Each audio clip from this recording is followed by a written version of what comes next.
G'day guys, welcome back to the channel and welcome back to the last ever FM24 rebuild I'm going to do on this channel as we are winding down to FM26 coming along. And my last pick has been Crystal Palace, as it says on the thumbnail, if in case you didn't realise. And I picked Palace for a couple of reasons really. Obviously last season's FA Cup winners. They've had a bit of a tumultuous transfer window over the summer. Almost losing Gahey, losing Eze, a couple of other players that may have possibly gone, a couple of players that didn't come in. And I thought they were an interesting club to see if I could do better than Glasner more than anything else. So let's get straight into it. So anyway, as I say, we are on the 27th of August. I've only played a couple of games into the season. Financially wise, let's have a quick look over this. I will say as well, this is on an up-to-date transfer database as best as I possibly could find. We do have about 32.5 million in transfer budget. I can tell you right now, I did not start with that on this database. So there has been a few players leave. And unfortunately, the big one, well, let's say 114 million I brought in. And the big two that I had to let go that I couldn't do anything about was Gahey to Liverpool. On this database, he was not at Liverpool. He was still at Crystal Palace. It hadn't been done. And then Liverpool, ironically, came in with a bid. So yeah, he's gone for 37 million. So that's how you do a bit of business. Thank you very much, Glasner and Parish. And also Eddie Nketiah has gone to Saudi Arabia for 42.5 million. And that actually helped me bring in a couple of more players. A couple of players that I thought Palace needed. One of them, obviously, a Gahey replacement. I've gone for Mika Marmol for 10 million from Las Palmas. Really good, solid option. 24 years old, left-footed centre-back, so he fills into that Gahey slot quite nicely. Good average, like sort of attributes all around. Still a little bit of grown room. He could go up to a 4-star, so a good Premier Division player. Really good at the full-back area as well, so if he needs to fill in there, he can do that. So yeah, I'm quite happy with this one. And then I had to bring in another attacking player to try and cope with the fact that we lost Eze. And I wanted to go, again, the crop of players that I could go for weren't really the best. They look sort of middle of the road, but I know this guy is tried and tested many times by many players on FM24. Mohamed Diamonde in from Rangers for nearly 12 million quid. I'm actually really happy with this one.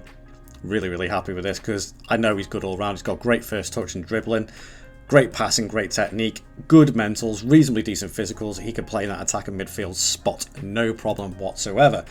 Along with, obviously, a couple of players that they did bring in themselves. Walter Benitez and Borna Sosa are a couple of players they did bring in.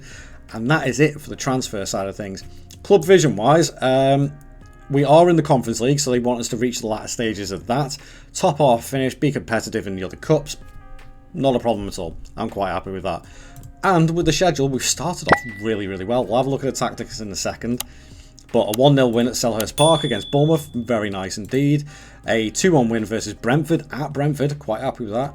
And then a 2-1 win in the Conference League versus Silkeborg. I've still got Forest and Silkeborg to play yet before the end of the transfer window, but I can tell you guys right now, I'm not going to bring anybody else in. Tactically wise, nothing special. It's my tried and tested 4-2-3-1 with wingers and inside forwards. DLP, ball winning midfielder. I kept my defensive line a little bit more defensive. In the balanced behaviour, in possession, is pretty much the standard instructions. Out of possession, I've dropped my line back a little bit because they don't have an awful lot of pace about them. So yeah, it's nothing entirely special at all. But if we have a look at the squad, I think this squad actually can do pretty well. And I have put in a couple of players that I want to get game time. Dean Henderson being one. I thought he was a slightly better option than Walter Benitez, but Benitez also did get injured. And also Yeremy Pino. Former wonder kid of FM, still incredibly good. He needs to work on his mentals a little bit, but dribbling is 16, technique is 16, flair is 16. This guy is going to get me some goals, and he's almost at a 5-star potential ability, so I'm really happy that... I can't believe actually they managed to pull this one off. It doesn't actually say how much they signed him for, but I know it wasn't a massive amount of money. I'm quite surprised that Tyreek Mitchell is unhappy because Eddie Nketiah got sold. Get over it, mate. And... yeah, that's the squad. Adam Wharton is definitely going to be one to watch out for. This lad could be an absolute game changer, and I need to keep hold of him for the entire 5 seasons. That is what I need to do. So there we have it, folks. That's the quick roundup of the transfers, the tactics, and everything that's happening in season number 1. As I stated on my social post as well, I'll quickly let you guys know that this is going to be a 5-episode series, so it would take us up to the last episode being out just before, hopefully, I can get some beta stuff out on FM26. But enough about that for the moment, let's go and roll the Season 1 highlights.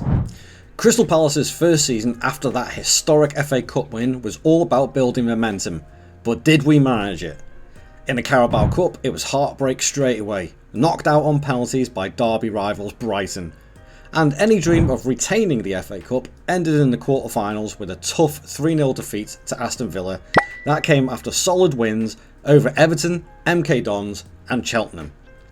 In Europe, of course, this season also brought us to Conference League football.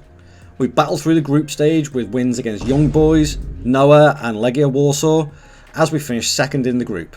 In the knockouts, we edged Nice 5-4 on aggregate, but then came the crushing moment. Fiorentina snatched a 99th minute winner to end our run 4-3 on aggregate. And those extra European trips seemed to take their toll. Despite big early wins against Burnley and even Man United, our form collapsed to just 3 wins in 4 months. Thankfully, a February revival saw us beat Newcastle 3-1 and even Manchester City 3-2, finished the Premier League season in 10th place. Well, as it goes, that was what I would say is probably a bang average season. I'm a little bit disappointed with the European trip, but let's go and have a look at the league first. So league table wise, we did finish in the top half, just by the looks of it on goal difference. Let's have a little look at the past positions and see how we did there. Damn, we fell off and kind of found our place in the middle of the table, really. We've been up and down from like sort of 11th to 8th for I'd say probably 2/3 of the season. We punched a bit above our weight at the start, but besides that, okay. If we have a look at not the profile, the season preview, they had us in 13th, so yeah, not too bad I suppose. Stages wise, obviously, yeah, 10th in the table. Lost 12, drawn 12, won 14. Our end of season form wasn't the best. 2 draws and a loss, mixed in with 2 wins. That could have got us into Europe again. So, yeah. And also, there has been some points deductions. Everton got relegated along with Sheffield United and Luton. Obviously, this is going back a couple of years. But Everton got docked points and Forest got docked points as well. Unlucky. But to go into Season 2, before we go and have a look at the squad, how much have I got? Nearly 50 million. Not entirely sure how I got 50 million in the transfer budget and there's only 17 million in the actual bank balance. And I didn't check that before, but we've got about 75 million worth of debt. Net debt there, but remaining 66 million. Yeah, that's not good. Okay, squad-wise, let's have a look. Well, as it turns out, when I ran the rest of the simulation to the save point of the end of the transfer window, I decided to take Henderson out, and I just left it to it. I thought, you know what, I'll let Benitez and Henderson battle it out, and it turns out Benitez was a better goalkeeper choice, and he's done really well. I mean, 15 clean sheets this season in 50 games is not too bad considering the standard we're at, so that's okay. That's not too bad. Goals wise, Mateta got 18, Pino got 14, 9 from Kamada, 5 from Decore, Sarr only got 4, Diamonde got 11 assists, that's not too bad. 4 goals. Wharton got 3 and 6. He is unhappy because we didn't reach the latter stages of the Conference League when we should have. I never understand that, why they say they're unhappy. It's you guys that are playing. Would you agree with me on that? It's them that are playing. Why are they whinging about being knocked out? You're the ones that are on the pitch. Doesn't make any sense to me, that. So, yeah, overall, it's not been the best of seasons squad-wise, but it's been consistent. Competitions-wise, round of 16 after going through the Conference League, group stages, obviously it's on the old group format, we actually came second behind Legia Warsaw, ahead of Young Boys and ahead of Noah from, I think it's Armenia, they're based. But we actually only did just scrape through. Only 2 points ahead. If we have a look, 2 points ahead of Young Boys and only a point behind Legia. That's disappointing. We lost twice to Young Boys and Legia at home. That's not good enough. That's not good enough. But we did go into the playoff round where we did knock out Nice 5-4. That's a pretty decent one. And then round of 16, Fiorentina beat us 4-3. Feyenoord and Besiktas in the final, semi-finals. Feyenoord knocked out Fiorentina, so they got pretty far along. And if we got Ludogorets, I would have fancied our chances in the next round. We should have been doing better there. We really should have been doing better. I'm disappointed in that, to say the least. Staff-wise as well, I'll go over this. As you can see, our staffing is not the best, to say the least. I am working to improve that, but obviously to improve that, I obviously get rid of staff, make sure I get new ones in. I have got some new ones in, and I do think there is a potential that I could be replacing my assistant manager because I don't think he is good enough. He's got the good motivation and determination, but his people management and judging player ability is more the people management that I look at. I just don't think he's good enough.